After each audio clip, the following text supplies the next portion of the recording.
Toronto Blue Jays have made a surprising move in following what was a wild day yesterday of updates and transactions. The Jays have made a move surrounding the bullpen to open up a spot for Shane Bieber. That is very intriguing and quite frankly surprising. To break down exactly what that is and discuss also multiple huge Jays updates and also some comments from Eric Lauer himself following getting moved to the bullpen after having a breakout season. A ton to go over today, folks, but before we get into it all, ton of updates.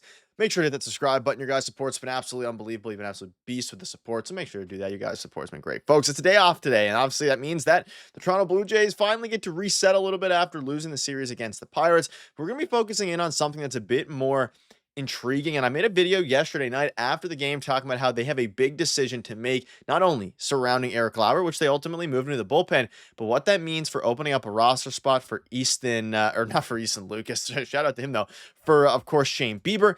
And that happened in the form, and obviously Shane Bieber is pitching Friday. We'll dive into the starters a little bit. That happened in the form of Braydon Fisher. Braydon Fisher has officially been optioned to Triple-A Buffalo, and this one came in a huge surprise. Now, I covered it in yesterday's video that they're going to probably move somebody to the bullpen, out of the bullpen, down to Triple-A because of the fact that Eric Lauer is being moved to the pen. So you're going to naturally move a reliever out of there.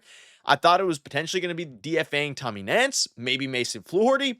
It is Braydon Fisher, and you see this here from Bennett. I guess you can't lose Nance for nothing, but getting Loper, Fido, and Fisher back in 10 days will be nice. And that's the biggest takeaway here is I am surprised because he's been one of their best relievers the entire year, and to see them actually send him down is not a move I thought they were going to make. Quite frankly, I thought it was going to be Tommy Nance. I thought they were probably going to DFA him because he hasn't really been a high leverage guy. But to be honest, Tommy Nance has done his job, and he's earned himself the chance to stay and not get DFA'd. And I covered this when George Springer was coming back, and people wanted guys like, Ty France gone. The Jays just don't want to DFA anybody right now. They're not going to get rid of players this late in the season when you can wait a week, send a guy down, and obviously get them back in September 1st, a couple weeks away, right? Or, a bit less than a couple weeks away, 10 days away. So that's what they're doing. That's why they didn't, DFA Miles Straw. He's been great anyway. Ty France, they're keeping around. And they're going to bring back Joey Loperfido September 1st when the rosters expand for, of course, the final stretch of play.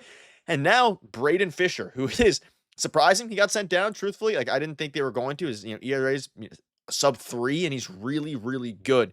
Unbelievable, really good fastball. We think back to when he played the Dodgers there a few series ago rather, and it was pumping almost 100 miles an hour, devastating breaking ball and curveball. He is elite, right?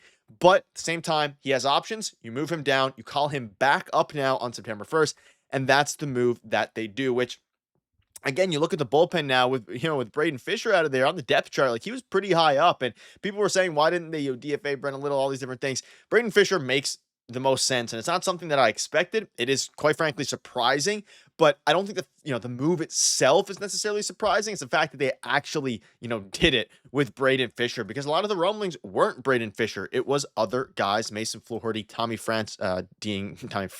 Nance being DFA and all these different things, and then back, of course, in the Ty France DFA discussion days, and of course Miles Straw. But that's what they're rocking with. Starting rotation: Berríos, Gausman, Scherzer, Bassett, Bieber. Not in that order, of course. That's going to be the starting rotation for the foreseeable future here. And speaking of that, we can see the probables for this weekend's games: Shane Bieber, José Berríos, and Kevin Gausman. This is interesting because we got some more insight from Eric Lauer himself. Of course, he was the one who was moved to the bullpen. And we know John Schneider said it wasn't a permanent move. It's going to be a fluid situation, all these different things. And of course, I covered this, yesterday. Vladdy's feeling good.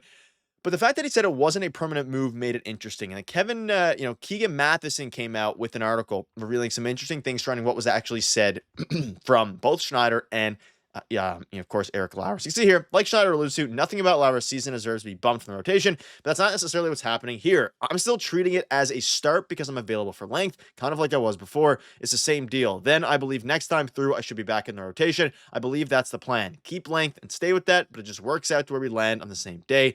Bieber needs to go on his normal rest, and I can be malleable. It's just a short-term plan right now, and it's fluid. They told me to plan. I'm still being in the rotation. So the truth kind of been revealed behind why, the whole situation. So he's treating it like he's going to be back in the rotation, but he makes a good point here. Bieber needs to go on normal rest. And I don't think, as much as he's saying he kind of wants to be back on, in the rotation at some point, I don't think they're going to put him back in the rotation.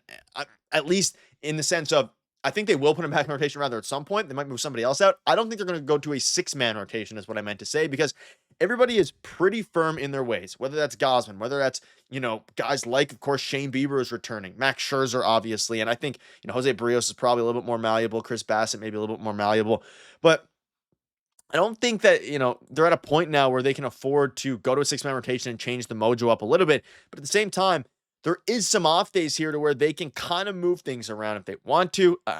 Off days with the 6-man rotation would have meant a ton of rest, which is why they're probably not doing that.